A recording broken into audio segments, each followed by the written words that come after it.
An ATM gave a man money before checking if he had any. And when he tried to warn the banks, they ignored him. So he kept withdrawing until the total crossed $1 million.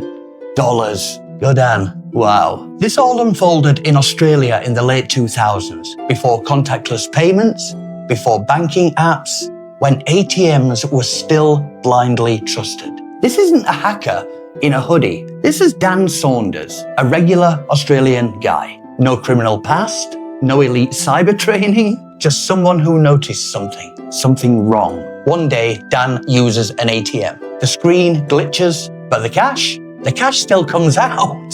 Here's the flaw. The ATM dispensed cash first and checked the account later. Yeah, so the machine physically handed over the money before the bank had decided whether to honor the transaction.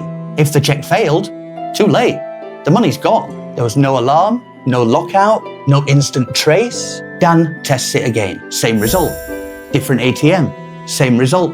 Different bank. Same result. This wasn't a glitch. This was a systemic failure. So Dan does what he believes is the right thing. He contacts the banks, he explains the flaw, he warns them what could happen. He tells them this could cost millions. The response? Silence. Emails ignored, calls dismissed, no urgency, nothing. So Dan makes a decision. If words don't work, proof might. Dan starts withdrawing. Again, and again, and again. Not hundreds, thousands. Across multiple machines, across multiple banks. By the time it stops, the total reaches 1.6 million Australian dollars. Go Dan. Dan says, this is how serious the flaw is. The banks say, this is theft. And now the line between warning and crime is razor thin. Still frustrated that nothing is really happening, nothing's changing, Dan goes public. Television interviews, cameras, headlines. He explains the flaw on air.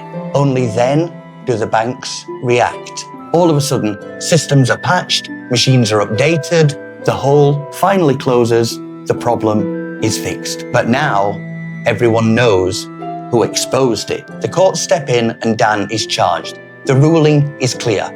Intent doesn't matter, outcome does. He took money that wasn't his. Dan argues he was a whistleblower, a stress tester, a warning no one else could ignore. The court disagrees and he's convicted, given a 2-year suspended sentence and ordered to pay back all of the money. No hero label, no villain costumes, just consequences. Here's the part that's hard to ignore. If Dan had stopped at $50, nothing would have happened. If he'd stopped at $5,000, the flaw might still exist. It took $1 million for the system to finally listen. Every ATM was fixed, every customer protected, no bank ever lost that much again. So yes, Dan broke the law, but he didn't create the weakness.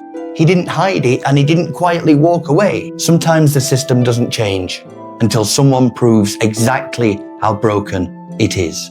Big love to Australia. Until next time.